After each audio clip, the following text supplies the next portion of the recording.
नमस्कार दोस्तों, गुड़हल का प्लांट ये परमानेंट फ्लावरिंग प्लांट में आता है और इसकी जो फ्लावरिंग है वो कंटिन्यू दोस्तों चालू रहती है। आप देख सकते हैं ये मेरा छोटा सा गुड़हल का प्लांट है, पर ये पूरी तरह से फूलों से भरा हुआ है।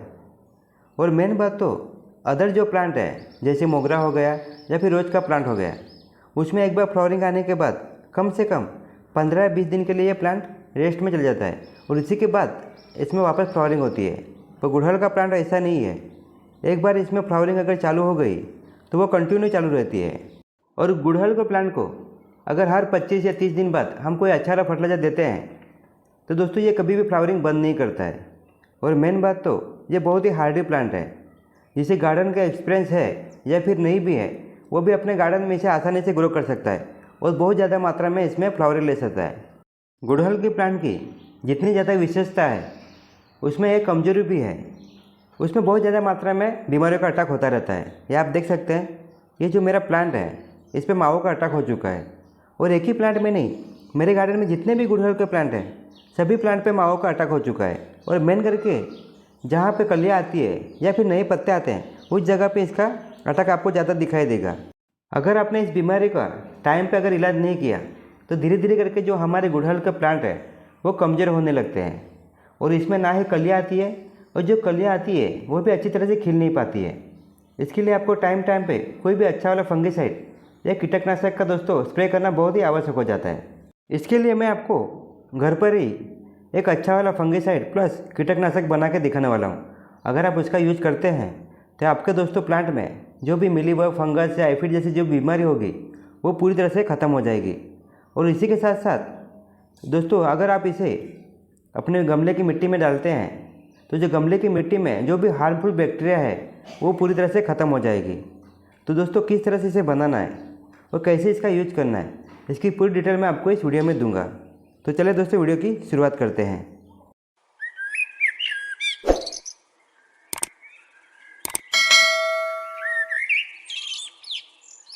आज जो हम फंगिसाइड प्लस कीटनाशक बनाने वाले हैं उसके लिए हम दो चीज़ों का इस्तेमाल करेंगे। सबसे पहले तो आप देख सकते हैं ये मैंने दोस्तों पिटकरी ले ली है और पिटकरी आपको बाज़ार में 15-20 रुपये में बहुत ही आसानी से मिल जाती है। अगर एक टुकड़ा आप ले लेते हैं तो ये दोस्तों कम से कम 1 साल तक आसानी से चल जाता है, क्योंकि इसकी जो मात्रा है वो बहुत कम मात्रा में हमें यूज करना होता है। और दूसरी चीज़ हम लोग लेने वाले हैं वो है नीम के पत्ते। नीम के पत्तों में बहुत सारे औषधि गुण मिल जाते हैं जिससे हमारे गार्डन में जो भी बीमारी है वो पूरी तरह से ख़त्म करने में दोस्तों ये सहायता करती है। इसके लिए सबसे पहले जो हम कीटनाशक बनाने वाले हैं उसके लिए आपको एक बर्तन ले लेना है, क्योंकि हमें इसे गर्म करके अच्छी तरह से उबाल लेना है ताकि नीम के जो पत्ते हैं उसका जो भी औषधि गुण है वो पूरी तरह से पानी में उतर आए। इसके लिए हमें इसे अच्छी तरह से उबाल लेना है। तो सबसे पहले तो आपको एक बर्तन ले लेना है और बर्तन में 1 लीटर पानी हमें ले लेना है, क्योंकि जो कीटनाशक हम बनाने वाले हैं वो 1 लीटर पानी में बनाएंगे। और जो पत्ते आप लोगों ने लिए हैं उसे अच्छी तरह से हमें कटर से कट करके अंदर डाल देना है। देखिए इस तरह से हमें कट कर लेना है, जितना बारीक हो सके उतना बारीक हमें कट कर लेना है। जो हम लोगों ने कीटनाशक बनाने के लिए जो 1 लीटर पानी लिया है, 1 लीटर पानी में हमें 200 से 250 ग्राम नीम के पत्तों का यूज करना है। अगर मात्रा ऊपर नीचे हो जाती है तो कोई भी साइड इफ़ेक्ट इसका दोस्तों नज़र नहीं आएगा। आप देख सकते हैं इस तरह से इसे अच्छी तरह से हमें कट कर लेना है और कट करने के बाद हम इसे अच्छी तरह से उबाल लेंगे। आप देख सकते हैं जो पत्ते हम लोगों ने पानी में डाले थे उसे अच्छी तरह से अभी उबाल रहे हैं और जो पानी का कलर है वो भी चेंज हो चुका है। जब तक पानी का कलर चेंज नहीं होता है तब तक यानी 15-20 मिनट तक हमें ऐसे ही इसे उबालना है। और उबालने के बाद आप इसे कम से कम 1-2 घंटे के लिए ऐसे ही छोड़ देना है ताकि वो अच्छी तरह से ठंडा हो जाए। देखिए दोस्तों 2 घंटे अभी कंप्लीट हो चुके हैं और जो हमारा घोल था वो भी पूरी तरह से अभी ठंडा हो चुका है। ठंडा होने के बाद हमें कपड़े के सहारे से या फिर छाननी से अच्छी तरह से इसे छान लेना है, क्योंकि जो भी हम लिक्विड फर्टिलाइजर या कीटनाशक बनाते हैं अगर आपको स्प्रे बोतल में या स्प्रे दोस्तों जो पंप रहता है उसमें यूज करना है तो छानना बहुत ही आवश्यक हो जाता है, नहीं तो इसके जो पार्टिकल है वो स्प्रे बोतल में या स्प्रे पंप में अटक सकते हैं। क्या आप देख सकते हैं जब हम लोग उबाल रहे थे जिसका कलर अलग था और अभी इसका जो कलर है वो भी चेंज हो चुका है, यानी जो पत्तों में जो भी गुण थे वो पूरी तरह से पानी में उतर आए हैं। और इसी में दोस्तों जो हम दूसरी चीज़ मिलाने वाले हैं वो है दोस्तों पिटकरी का पाउडर। आप देख सकते हैं ये फिटकरी हमें अच्छी तरह से इसमें मिला लेना है। फिटकरी में बहुत सारे औषधि गुण रहते हैं और खेती में इसका बहुत ज़्यादा मात्रा में इस्तेमाल भी हो रहा है। फिटकरी फंगिसाइड प्लस कीटकनाशक का भी काम करता है और इसी के साथ साथ अगर आप इसे गमले की मिट्टी में डालते हैं तो गमले की जो मिट्टी है उसकी जो उर्वरक शक्ति है वो भी काफ़ी बढ़ जाती है और ये साइंटिफिकली दोस्तों अभी प्रूफ हो चुका है। इसके लिए अभी खेती में इसका इस्तेमाल बहुत बढ़ चुका है।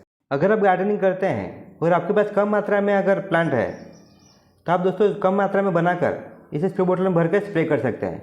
पर ज़्यादा मात्रा में अगर आपको बनाना है यानी जो 16 लीटर का या 20 लीटर का जो पंप रहता है अगर उसमें यूज़ करना है तो जो रेशियो मैंने आपको बताया है उसी तरह से आपको ज़्यादा मात्रा में पत्ते लेना है और उसी मात्रा में फिटकरी का भी यूज करके आप ज़्यादा मात्रा में बनाकर आपके जो भी फार्म में जो भी प्लांट है उस पर दोस्तों यूज कर सकते हैं। और ये कीटकनाशक प्लस फंगिसाइड आप फलों वाले प्लांट हो, फूलों वाले या सब्जी वाले प्लांट हो, सभी प्लांट पे ये आप स्प्रे कर सकते हैं। मेरा तो मानना यही है कि हमारे प्लांट पे बीमारी का अटैक होता है उसके बाद हम लोग कोई भी कीटकनाशक या फंगिसाइड का स्प्रे करते हैं तो इससे पहले अगर स्प्रे करते हैं तो कोई भी बीमारी अटैक नहीं होगी और जो प्लांट हमारा कमज़ोर हो जाता है वो कमज़ोर नहीं होगा और हमारा प्लांट ऐसे ही दोस्तों हेल्दी बना रहेगा। आप देख सकते हैं ये जो मेरे गुड़हल का प्लांट है इसके पत्ते और कलियाँ दोनों बहुत ज़्यादा मात्रा में माओ से दोस्तों प्रभावित हो चुके हैं। तो अभी जो हम लोगों ने स्प्रे दोस्तों बनाया है उसे अच्छी तरह से अभी हम लोग स्प्रे करेंगे और स्प्रे करते वक्त आपको ध्यान रखना होगा कि कोई भी इसका जो पार्ट है वो छूटे नहीं। जो भी पत्ते हैं या कलियाँ हैं उसे अच्छी तरह से हमें स्प्रे कर लेना है। अगर कोई पार्ट बच जाता है तो वापस दोस्तों माओ का अटैक हो जाएगा। अगर ज़्यादा मात्रा में माओ का अटैक है तो हमें एक दिन छोड़कर एक दिन ऐसे करके कम से कम 3 दिन तक हमें इसका स्प्रे करना है। अगर कम मात्रा में है तो एक स्प्रे में ये पूरी तरह से ख़त्म हो जाता है। अगर आपके प्लांट में कोई भी बीमारी का अटैक नहीं है तो हफ्ते में अगर एक बार इसका यूज करते हैं तो कोई भी बीमारी का अटैक इस पर नहीं होगा। तो मेरा तो मानना यही है कि दोस्तों बीमारी होने से पहले ही अगर इसका आप स्प्रे करते रहते हैं तो कोई भी बीमारी इस पर अटैक नहीं होगी और जो हमारा प्लांट है वो दोस्तों ऐसे ही हेल्दी बना रहेगा और ये प्लांट पूरी तरह से कलियों से और फूलों से भरा रहेगा। हम लोगों ने जो कीटकनाशक बनाया है उसका स्प्रे करके मैंने आपको दिखाया है। अभी दूसरे टाइप से हम लोग इसका यूज करेंगे और ये डायरेक्ट जो भी हमारा प्लांट गमले में लगा हुआ है उसके गमले की मिट्टी में डालेंगे क्योंकि नीम के पत्ते और फिटकरी में बहुत ही ज़्यादा मात्रा में औषधि गुण रहते हैं। अगर उसका आप यूज करते हैं तो आपके गमले की मिट्टी में जो भी हार्मफुल बैक्टीरिया रहते हैं वो पूरी तरह से ख़त्म हो जाएगा और इसी के साथ साथ आपकी जो गमले की मिट्टी की जो उर्वरक शक्ति है वो काफ़ी बढ़ जाती है।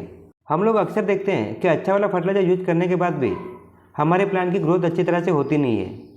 इसका यही रीज़न है कि हमारे जो गमले की मिट्टी है उसकी जो pH लेवल है एक तो हाई रहती है या काफ़ी लो रहती है। अगर फिटकरी का और नीम के पत्तों का जो लिक्विड हम लोगों ने बनाया है उसका अगर यूज करते हैं तो दोस्तों गमले की जो मिट्टी है उसकी pH लेवल भी बैलेंसिंग आ जाती है और जो भी फर्टिलाइजर हम देते हैं वो बहुत ही फास्ट डिकम्पोज होकर उसका जो भी न्यूट्रिशन है वो हमारे प्लांट को मिल जाता है और हमारा प्लांट पूरी तरह से हेल्दी और कलियर फूलों से भर जाता है। तो देखिए दोस्तों अगर आप मार्केट से कोई भी कीटकनाशक या फंगिसाइड लाकर अपने गार्डन में स्प्रे करते हैं तो मेरा मानना है कि एक बार इसका अवश्य यूज करिए और आपको बहुत ही अच्छा इसका रिजल्ट मिलेगा। तो चलिए दोस्तों इसी के साथ अभी आपसे विदा लेने का समय आ चुका है। अगर हमारी वीडियो आपको पसंद आए तो लाइक्स और कमेंट्स करना ना भूलना। तो मिलते हैं दोस्तों नेक्स्ट वीडियो में नेक्स्ट टॉपिक के साथ। तब तक के लिए धन्यवाद।